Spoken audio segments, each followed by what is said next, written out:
Democratic candidates for New Mexico Land Commissioner has been organized by Indivisible TRC with the support of the Sierra County Democratic Party. My name is Diana Tittle, and I am co-coordinator of Indivisible TRC and outreach chair of the County Democratic Party. Will the members of Indivisible TRC's guide team in attendance please raise your hands so we can thank you for helping to organize this public service event with a round of applause. Very good.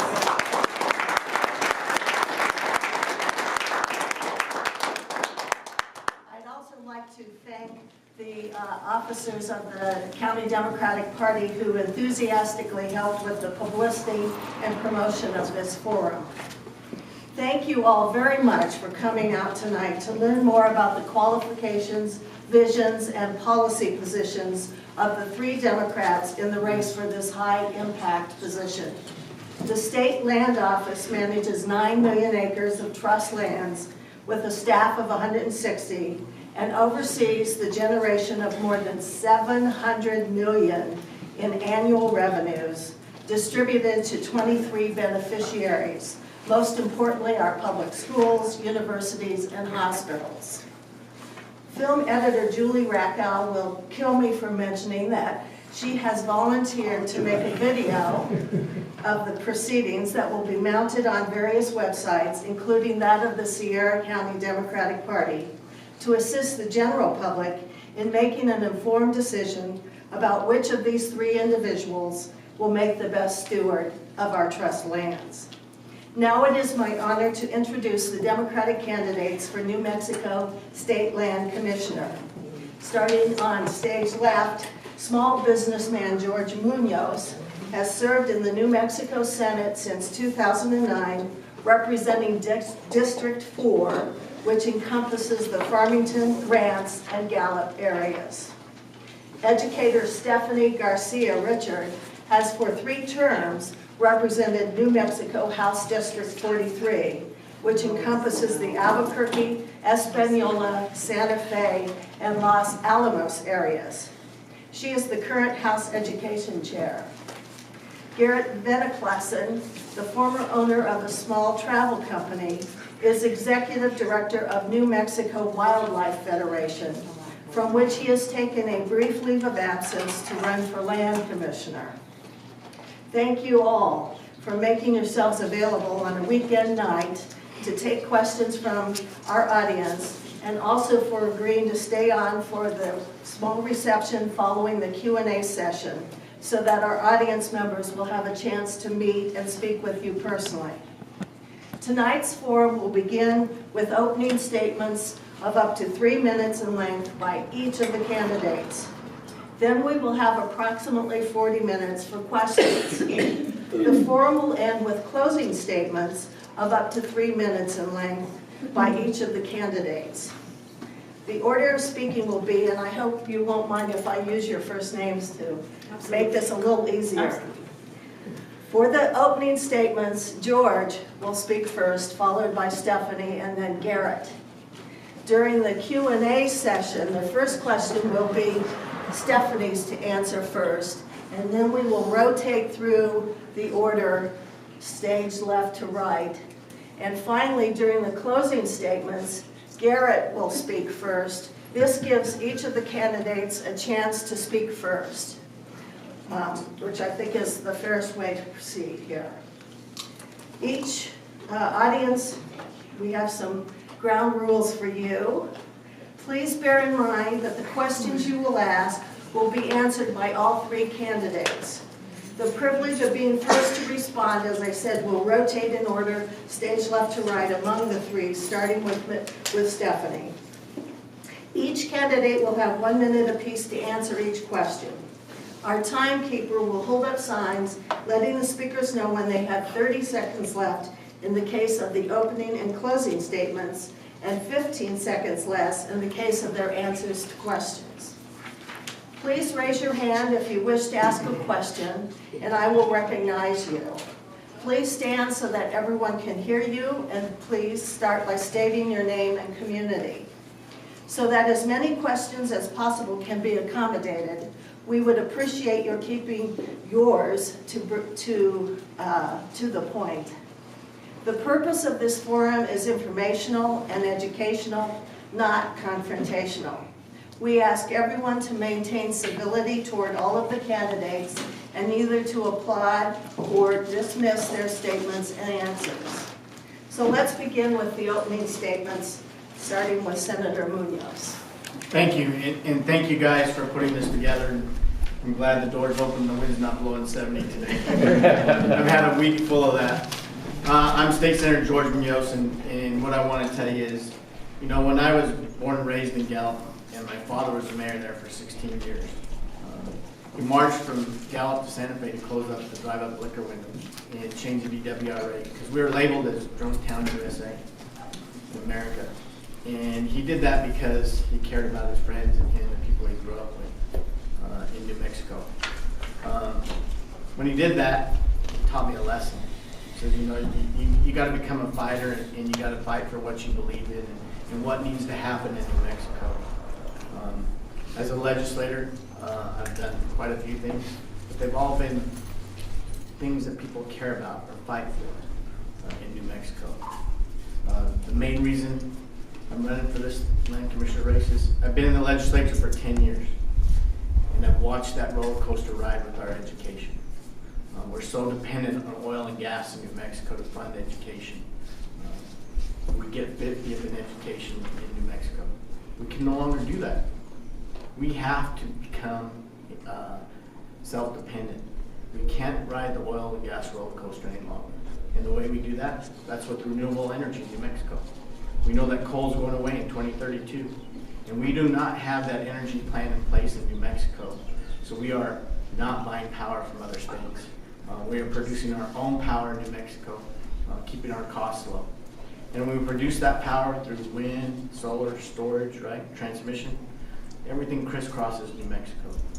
Then we begin to end our dependence on oil and gas in New Mexico, and we create a new revenue stream. Once we create that new revenue stream, we can tag it for early childhood.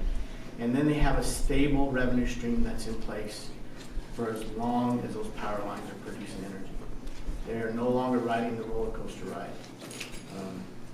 We have other things that need to happen in New Mexico. Hemp, going to be one of the biggest production products across the U.S. Legalizing marijuana is going to be a big issue for New Mexico and generate tons of revenue. We have to follow into those new revenue streams in New Mexico. I think those are key.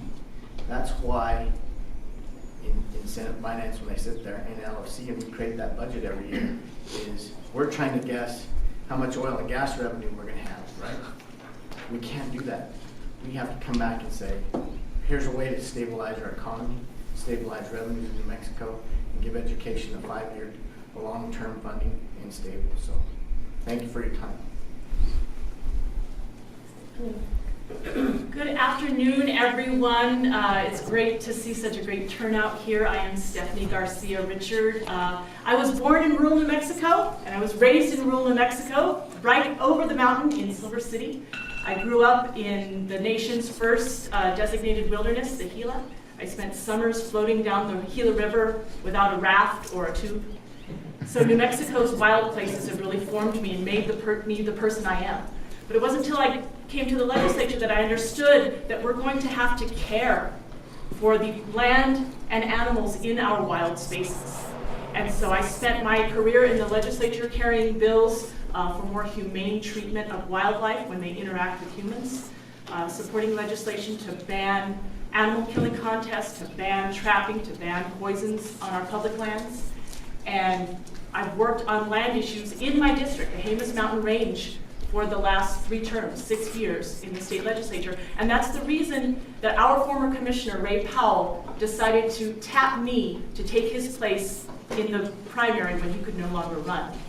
I also bring an education advocacy to this office, and really that is our end user. The mandate on the state land office is to raise revenue responsibly in the best interest of the beneficiaries. Well, the largest of those beneficiaries are 300 K through 12 school children in New Mexico, public school children. and our 40,000 public school teachers in New Mexico. And I've advocated on their behalf for 3 terms and 6 years at the state legislature.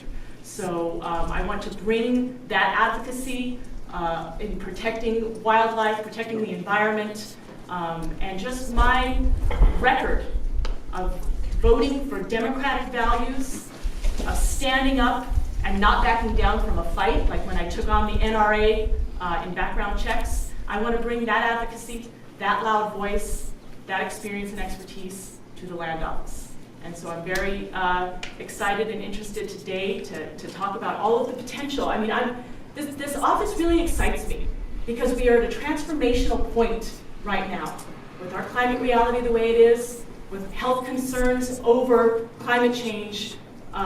We are at a transformational, really, opportunity in the land office to move forward sustainably with our land use, to really use data-driven decision-making to understand and make decisions on how we want to use our land sustainably. So thank you all for being here today, and I'm looking forward to the forum. Thank you. Hi everybody, I'm Garrett VeneKlasen, born and raised in Santa Fe.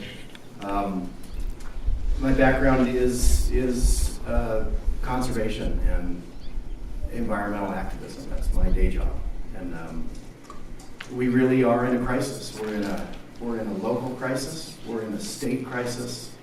We're in a national crisis, and we're in a global crisis. I've got a 12-year-old daughter, and it's just such an important moment, a paradigm-shifting moment in time. And I think we're all scared. It's a scary time. And we have a crazy person that is in the presidency.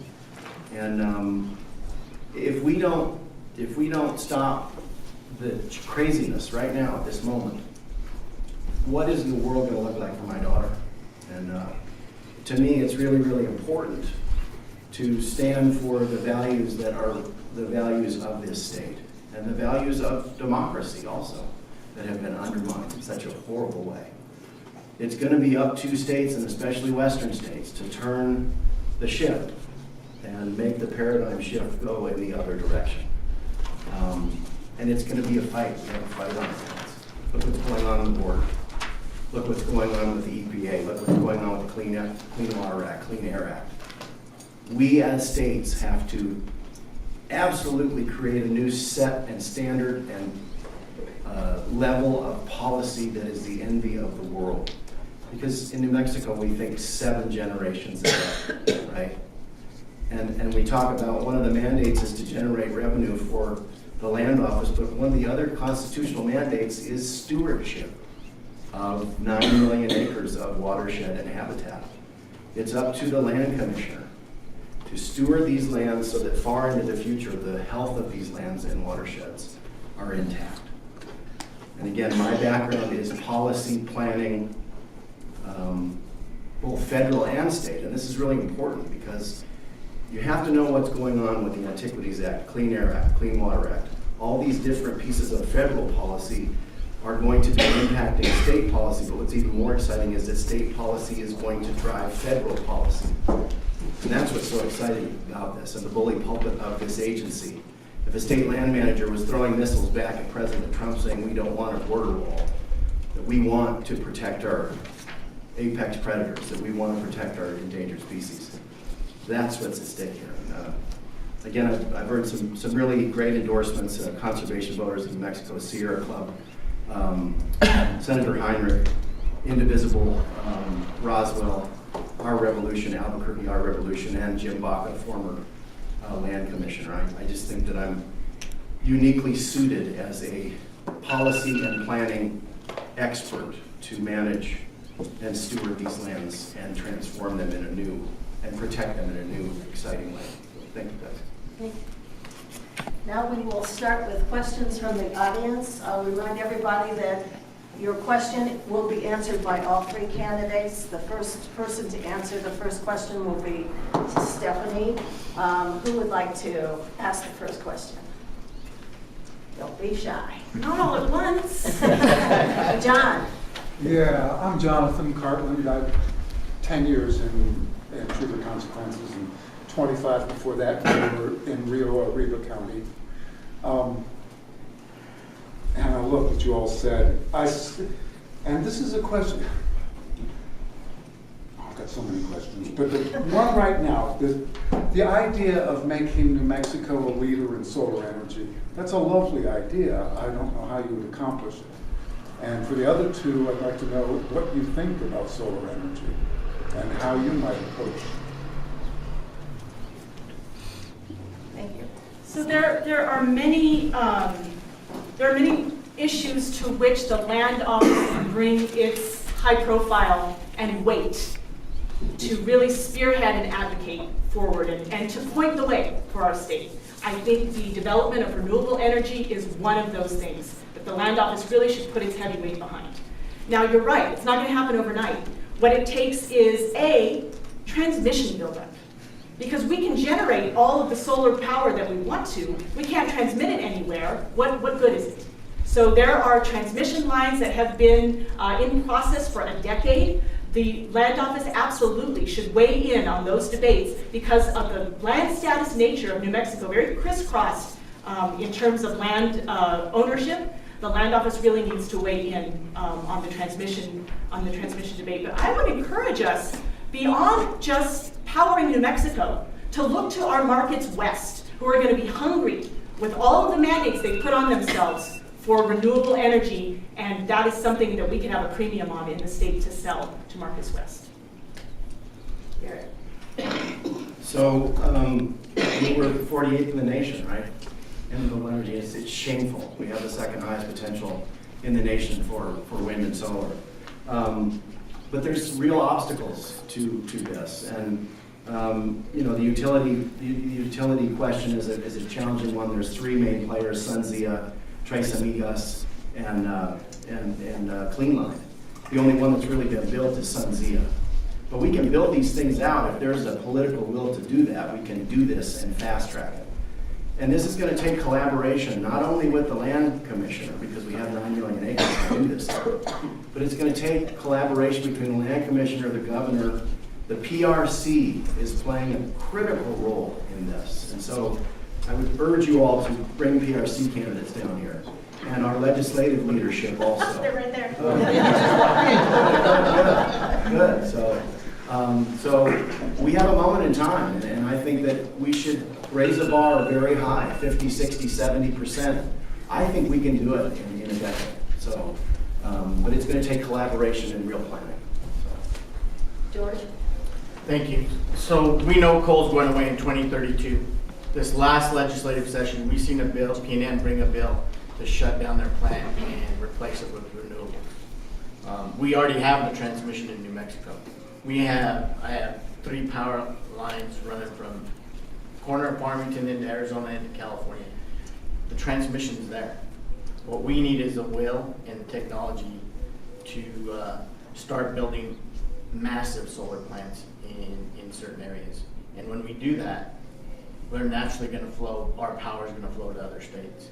If we in New Mexico do not get on this wind, solar, storage, and transmission boat right now and immediately, we're going to be paying 55 cents a kilowatt like they did in San Diego with their backup power.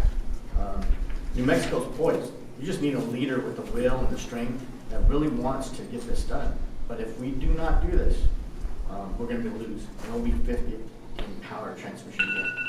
So I know that we just lost a $25 million deal in Estancia for wind power because the Fed wasn't a flight path. I know that we can, I'm the only candidate that wrote an op-ed for all the wind power in Port House without any government subsidies, $43 million in tax revenue. Thank you, George. Thank you. I was waiting for him and his phone was beeping and. No, that was the stop sign. Oh, you can raise the 15 seconds. Phil? I'm Bill Slezin, I live in Monticello. Could you all explain your relationship to the Office of the State Engineer? Because water is our most precious resource in this state. It's so critical And so I'm curious how managing those $9 million are going to do things like protect my watershed in Monticello Canyon from what's happening with the plains of San Augustine.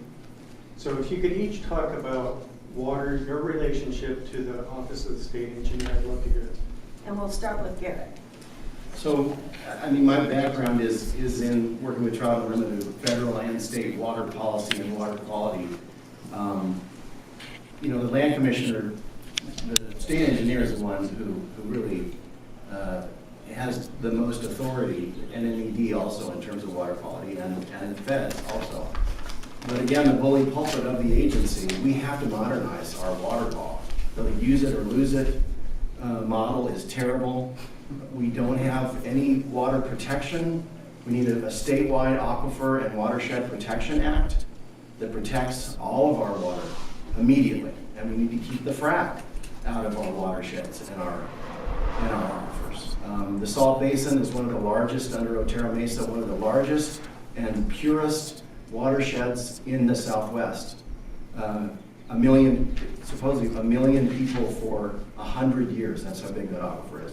We have to immediately protect those watersheds. So I think the land commissioner can help drive that policy and work with legislators to do so. George? Thank you. And so I was born and raised in Gallup, right? The Navajo people still haul water today. And if you don't think life is tough, just wait till you have to haul water for every single thing you gotta do. I ran a bill for the Augustine Plains so that the state engineer wouldn't approve that. We know that Ogallala is being tapped for fracking. We know that Texas is tapping the Ogallala and selling fresh water back into New Mexico to the oil and gas companies. The number one thing the land office can do, well, he doesn't control the permits. He can make it very difficult for transmission lines like the Augustine Plains when they want to pump into Albuquerque and go across state lands and make it not viable for that. We have to figure out what's going to happen in the Ogallala and how we stop Texas from horizontally drilling into New Mexico's aquifer and then selling the water back to us but you don't know how precious water is until you've had to haul it or you've had to have your friends haul it, especially in the dead of the winter with 2 foot of snow. So you asked about the state engineer, and unfortunately, currently, I have a lot of contention with the state engineer and the decisions that are being made out of that office. The proposal to potentially sell off, water rights in the East Mountains for bottling is very much going to impact the water table for those folks there.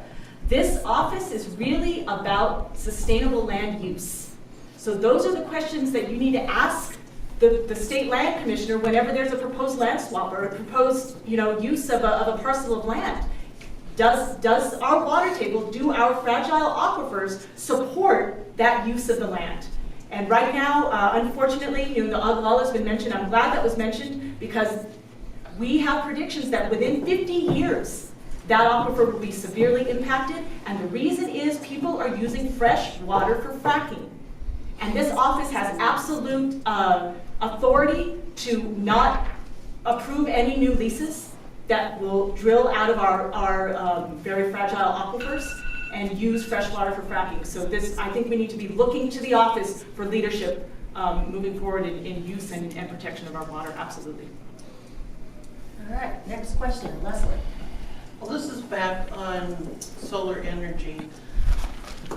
We have houses that are connected to the system already. How can we maximize that resource to make it easier to use? Is it cost effective, or is it more cost effective to build large arrays?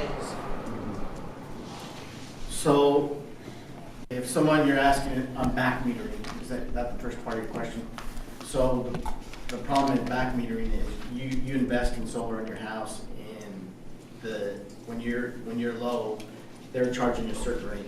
When they backfill you on that back meter, they're not giving you the same rate they charge you, which should be pretty close because you're infilling that metering cost. The best way to do that is there's plenty of space in New Mexico that the salt flats kind of towards the end. that have plenty of wide open space and plenty of sunshine. And there's not a lot there. There's not a lot of wildlife. There's not a lot of animals there. So when you build those large solar plants, that's the best way because they're in one locale. And transmission is easy. We have spaghetti strung across New Mexico with transmission lines. And so we can get power anywhere easily. How do we make them balance you out at the same rate they are? I don't know if we can, but we can make sure that you're not paying 55 cents like they did in San Diego, and you have that one happening until that rate. So you asked about incentivizing folks to have rooftop solar on their homes, right? Because they're already connected to the grid. Right. So the crazy person in the White House was mentioned, but I've served in the legislature under the thumb of a demagogue for the last 6 years, and she has continually refused to sign an incentivization bill that the legislature actually passed fairly unanimously multiple years in a row to incentivize buildup of solar on individual homes through tax incentives. However, there are, and so that is something we look forward to changing with the new governor, but there are utilities in the state who have invested themselves into community solar. And one such example is up in Taos. There is a rural electric cooperative who is now going to go to community solar for all of their ratepayers. And you can imagine these ratepayers are not rich people. So they have found a way to pay for that and finance it so that it will not be balanced on the backs of these ratepayers. And I believe that is shows us a great example of how we can scale up solar statewide. Yeah, and I agree. I think there's two pieces of this. One is localizing energy and having county-based co-ops and having individual citizens in that grid being able to put energy back into that grid. I think I don't think we can have monopolies like P&M. They have, I just don't. I think that we need to make sure that P&M toes the line now. I really feel strongly. The second element of this is larger scale wind and solar for export. And so I think that there's two pieces to this, but I do think that the localized co-op model that Taos, it's really the model, the national model that people are looking at. And so, and it's about security too. When you have big connected grids, they're very vulnerable, and they're very vulnerable to being hacked. And so I think localizing energy is a really smart way to go. Here and then, okay, Dennis. Dennis Dunham from Truth and Consequences since last December. I want to pick up on what you said, Stephanie, about tax credits for solar. I mean, I would love to put solar on my house. I don't make enough money to pay taxes. So it doesn't matter. It does not. And this is one of the poorest counties in the state. So unless, some, Deus ex machina comes in to help put, and I think the idea of putting solar on individual rooftops, that totally decentralizes it, like you said, so that even if, something goes down, you've got power. And each person has power. And I think that's it. I mean, it's got to be a community-based thing that does not depend on people with enough money to pay taxes, get money back. You know what I mean? So yeah, absolutely. And that's why this Taos model is so enticing, because if you think about the folks that live in Taos County, they're not rich people, by and large. But the Deus ex machina is this office, because this office can absolutely help to spur economic development in an area. So you all have state trust land that border you here. Why are we not selling the recreational opportunities in this very gorgeous, pristine place of the state? There is opportunity there for the state land office to really work with the local community. That is something actually that our former Commissioner Ray Powell did. He went in and made agreements with county, city, tribal electeds to really try and help boost the local draw to your resources that are state trust line resources. So, I agree that the be-all, end-all is not a tax credit. The be-all, end-all is for us to partner together to say, how can we build this economy? So are we talking about the tax credit question? Is that? Well, how we finance this and get to the individualized security of power within communities, within individual setups, but as a community project. I mean, and somehow get it paid for somehow. Not by the rate. But here's the other really interesting thing too, is why are we not manufacturing solar panels and wind turbines in New Mexico? If we're doing that, imagine if every community had small to medium scale manufacturing. And they're doing it in Santa Fe. There's these startup companies, and this leads us back to the idea of, our permanent fund. We're investing outside of the state. Why aren't we investing inside the state in manufacturing of solar and wind panels and dropping the costs when you don't have to move these things across oceans and move them across the state? The prices drop dramatically, and so we can create a sustainable, a resilient, sustainable local system here that's very cheap and inexpensive. George? So, the tax credit was $5 million. It got vetoed a couple of times. I think we've tried it every time we've had room in the budget to create a tax credit. But solar, until storage comes on, because we need that backfill credit. You create 1 kilowatt of solar, you have to have a backfill if something goes down. But when storage comes online and storage is getting cheaper and cheaper, then we can fix that problem. Then we can go to local communities.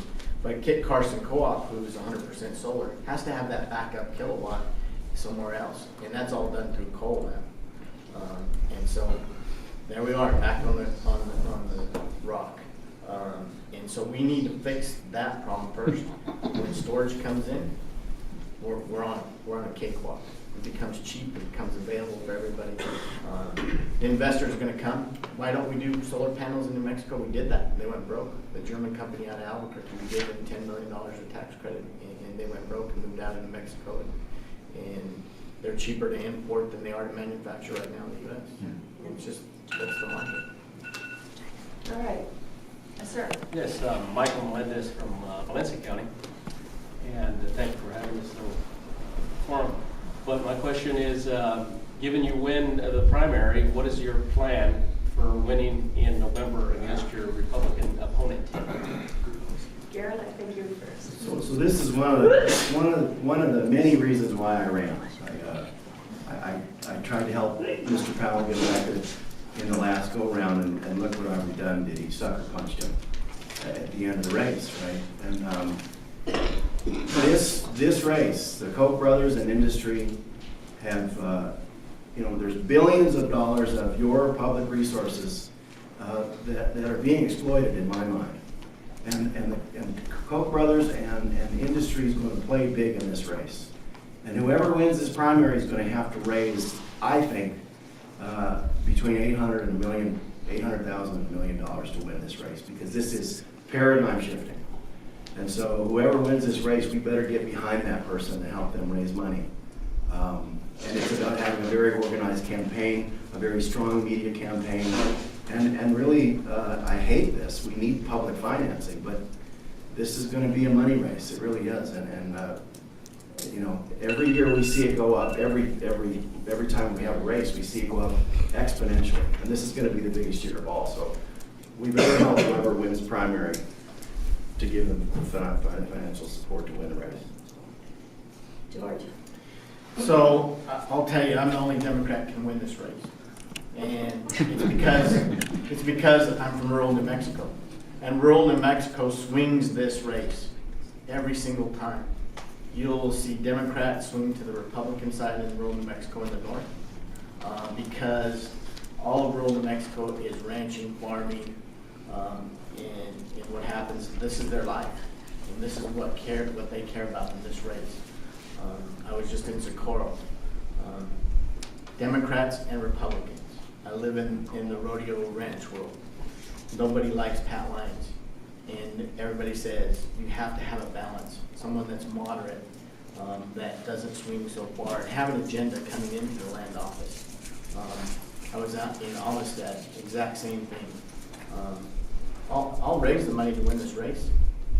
I also have my own money. That's why I think it's key that nobody in this race has an agenda. Pat Lyons is easy to beat for me all day long because I have the support in rural New Mexico. So I'm the only Democrat who, besides a competitive primary, I have taken on and won 3 competitive generals, and each with an ever-growing margin of a win number. And the way I did that absolutely was with resources. But you know what? My Republicans always raised more than I did because they had a lot of independent money thrown in the race. The way we did it was organization, a ground game. Because that's the way Democrats win. That's the way we win. We win by being in every town, in every county. We do have a 33-county strategy. I will be supported by our former Commissioner Ray Powell in that strategy, but it's building that support statewide and having a field and a ground game and building that support. That's the way Democrats win, because our message is actually better than the other side. Next question. Barbara. I think you're right. There are crazies all over. And I don't think it's ever been more important to carry forth democratic values. And because the land office is so unmonitored, it's remarkably independent, I would like to know how we can trust you to carry forth democratic values. For example, Garrett, you were a Republican until 3 years ago. And so I would just like to know how we carry and trust the 3 of you to make sure that what you're saying now is something you're going to do later. Georgia, we're here first. So I'm a man of few words and a lot of action. And what has to happen in the land office is I'm not expert in everything. We need people that are experts in water. We need commissions that are set up to advise the land commission. That's the number one thing that happens, whether it's an environmental issue, a grazing issue. And those commissions have to have teeth to make decisions. And when you do that, that's the democratic value. Everybody gets their input. But that office has been so autonomous to make decisions. It can't happen. The land commissioner just the other day decided he was going to start controlled burns on the Luera out of Dallas. And the ranchers called me and said, you know, there ain't no way this is going to happen. We're going to shoot him before he comes. But the values that we have to have, I've had for my whole life. In boards and commissions with teeth that make decisions, that help you make the right decisions, is what the land office does. So you can trust me, Barbara, for 2 reasons. Number one, I've never been a registered Republican. 3 years ago, when my opponent was a registered Republican, I was battling Susana Martinez. 25 years ago, when I first registered as a Democrat, the party had my values, and it still does. But also, the other thing is, I have a record, folks. I have a public record that all of you can go on and look at to see for yourselves. You can see where I have stood up for the environment, where I've stood up for clean air, clean water, where I've stood up for animals, where I've stood up for teachers and students. And so I'm very proud of my very strong Democratic record. I feel like people who walk the walk are actually stronger and we're better able to believe them than those that just talk the talk and have never actually been in the fire. It's hard to make some of those decisions. But I've represented a very moderate district as a proud, strong Democrat with a strong Democratic record, Democratic values. So that's how you can trust me. So again, it's back to values. I mean, my grandmother was born in 1890, and she lived through Theodore Roosevelt in the progressive era. And those values, it's really interesting.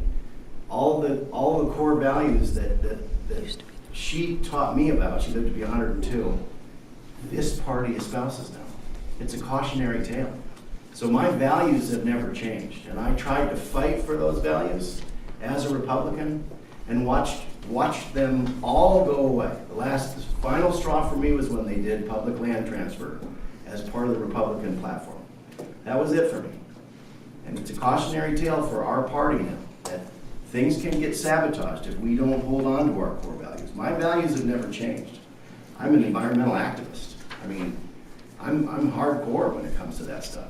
So I think that my track record for protecting over 2 million acres of your public lands, Oregon Mountain Desert Peaks, Rio Grande del Norte, protecting clean water, clean air, those are my values. That's my track record. And so it's really important. Another question from the floor. All right, then I'm going to take point of privilege and ask a question. Stephanie, you get to start, which is, what of your policy positions distinguish you from your Democratic opponents, the people in this room? How do we make a choice on policy among the three of you? I mean, I guess two sort of things rise to the top. In terms of policy, I've always been unabashed in my stance about banning killing contests, and neither of my opponents have. That's policy. In terms of experience and procedure, let's not forget, we are not electing a game warden here in this office. We are electing someone who has to have the administrative background, the financial background, sitting on the budget committee in the House, who actually writes the budget for this agency. Is incredibly important to understanding what this agency can do, what its resources should be mobilized in terms of all of its great resources in personnel and its self-funded nature to really go out and do the best in terms of management of all of our state trust land. It's not just, with all due respect, it's not just about wildlife resource management. It is a larger, broader administrative responsibility, and I have a background that sets me apart. Yeah, so absolutely it's not about water, it's not about wildlife, it's about water and air and the geology and minerals under that. And again, my background is natural resource policy and planning. And it's not just state. It's federal, especially now with the Trump administration going after these things. So having a knowledge of state policy is equally important to have knowledge of federal policy. And if you don't know those two things, if you're not intimately familiar with NEPA and all of the various federal policies, you cannot implement new and ambitious state policy. And the time to be moderate and passive right now is over. I am not moderate and passive. I am as rural as I am urban. I'm a sportsman. I'm an outdoorsman. But the time to be passive and moderate right now is not right now. We need to implement aggressive new protection policy. And you need an environmental activist to do that, I would argue. George? So having sat on Senate Finance and LOC for 6 years and watched us create the $6.3 billion budget, it's experience and knowledge. In my businesses, I have to negotiate leases all the time. And that's what the land office does. It's in negotiating leases for billions of dollars with oil and gas companies, with ranchers, with billboard signs, with real estate. And until you walk into the room with 12 attorneys on the other side and you 4 on the other side, and really have to negotiate a lease and come to an agreement that's best, you have to have that experience. Because if you blink in those negotiations, you're going to lose. And when you lose in those negotiations, the beneficiaries lose in the state. Policy has to be written. And just like I said, the boards and commissions can do that for us. We have experts. We have enough experts, and let them make strong, smart decisions that advises the land commissioner on what exactly to sign off on. We have time for one last question from you. Hi, I'm Patty Carney from TRC. What, in your opinion, would be the best and the worst decisions made by recent land commissioners? Excellent. And we're going to start with Garrett. So one I hate the most is White's Peak, right? So Pat Lyons in the dark of the night tried to trade away 42,000 acres of your, this is the other thing too, when you look on the state land office website, it says state lands are not public lands. That's nonsense. They're held in a public trust. Their management mandate is different than national public lands, but they are public lands. And not only are the lands public, but the natural resources under them are public. Pat Lyons in the dark of the night tried to trade away the most beautiful subalpine habitat, which has incredible value for ecotourism and outdoor recreation. And this is a problem with the land office because there is no mandated transparency and no mandated accountability. And we have to immediately, through culture and statute and law, change that because these are your resources. Whenever there's a decision that needs to be made, the public needs to be involved with it. And that's something that I really want to bring to this discussion. White's Peak is and the tire dump that Pat Lyons did. Those are two things, this giant tire dump. Those are two things that really rile me the most.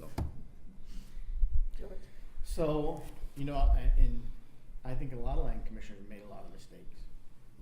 We should already been in the solar and wind generation game already. We should have been ahead of this. And Pat Lyons was the first one to do solar and wind in New Mexico and the land commissioner. We need leaders, and we haven't had that leadership in the land office. And we haven't had it for key reasons because people are running for an office, for a job, and they want that income. And that's not why I'm running. I'm running because we need to fix some funding problems in New Mexico, and we need to fix our energy policy in New Mexico. And I've sat there in the legislature and watched this. Has Aubrey done some bad things? Yeah. Land swaps are always bad if there's not enough light and people watching them. But has he done the right thing for the beneficiaries? Sure, because in southeast New Mexico, he's cut off some of that water usage out of the Ogallala across state lands. So he's done some good things, he's done some bad things.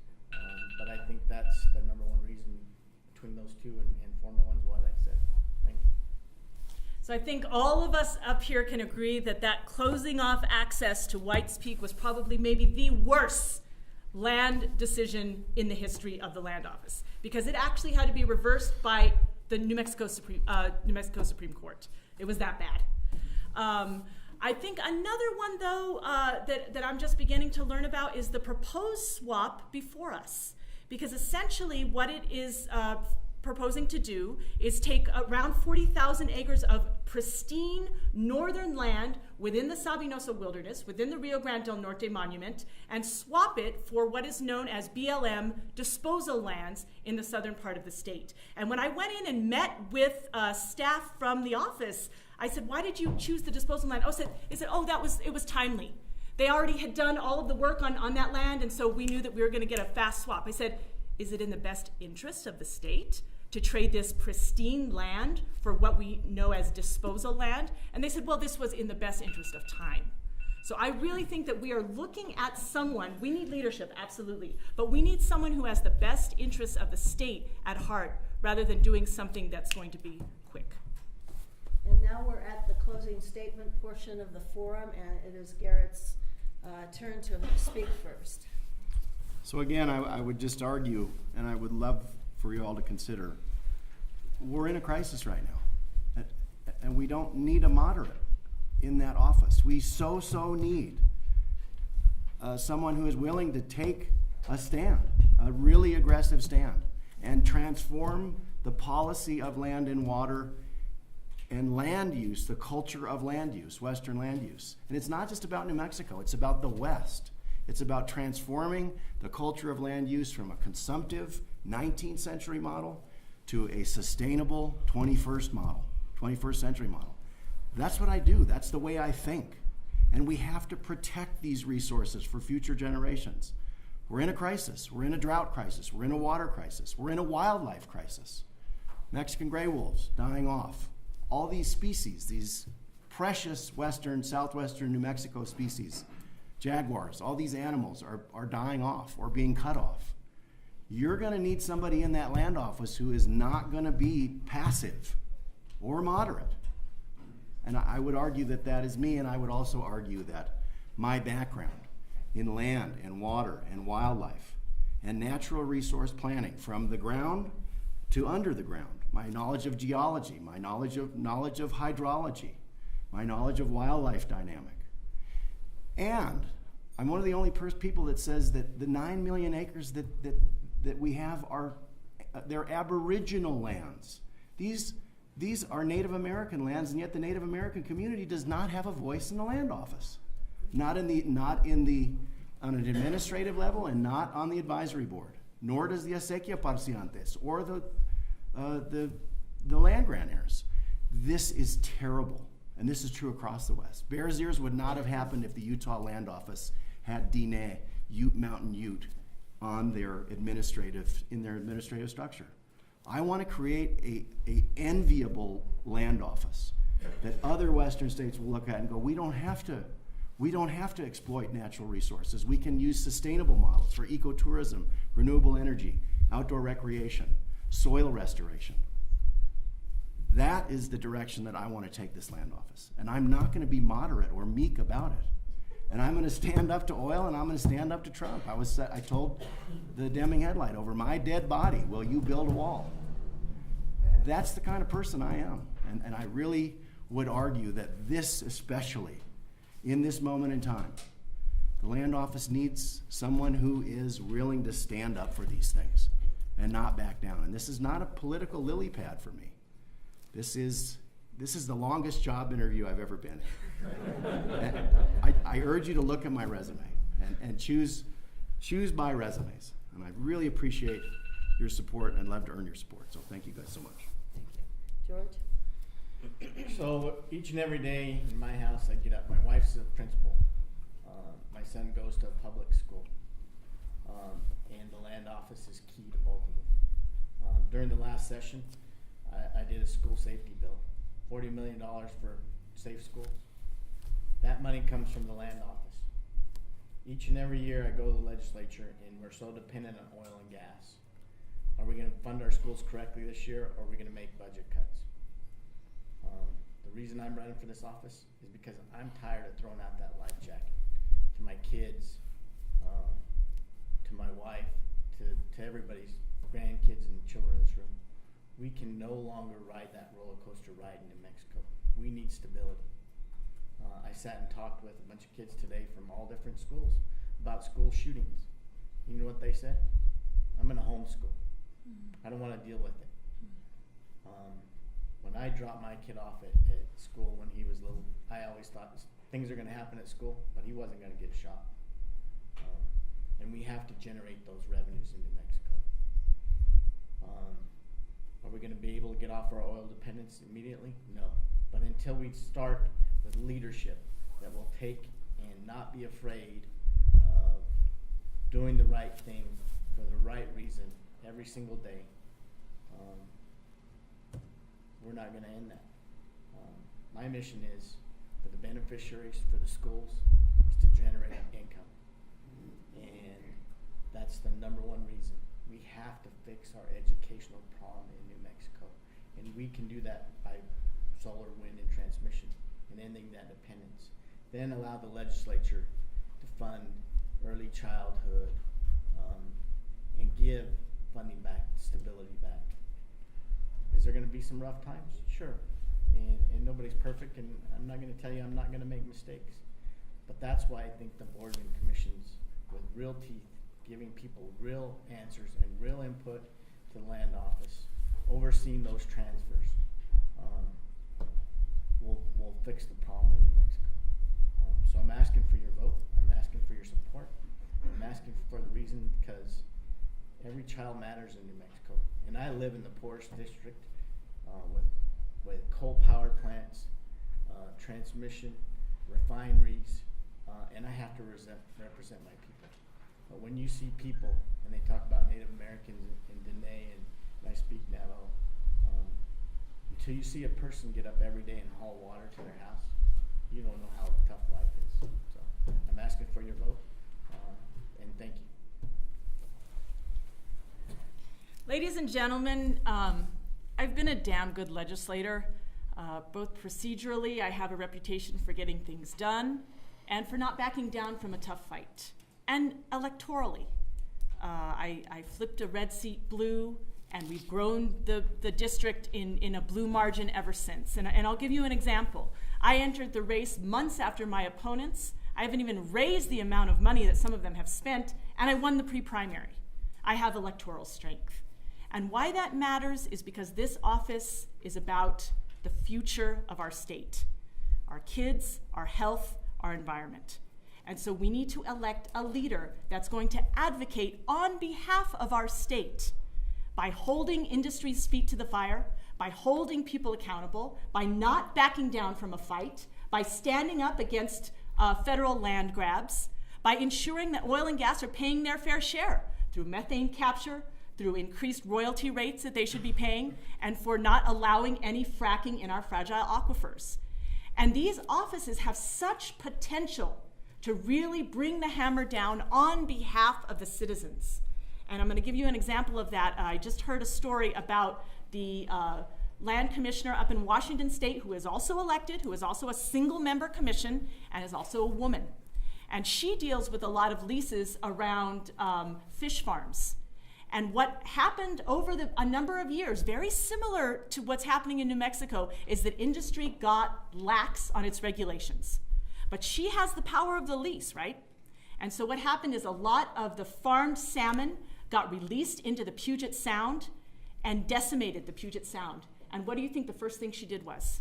She canceled that lease immediately. These offices have power. They have the power of the lease. They have the power to hold people accountable on your behalf, on the behalf of the kids of New Mexico. So if we want to maximize revenue into the fund responsibly, if we want to look forward to sustainable land use decision-making, if we want to include local communities in what should be done with their state trust land to best benefit them, then you can elect Stephanie Garcia Richard, and I will advocate with you. Thank you.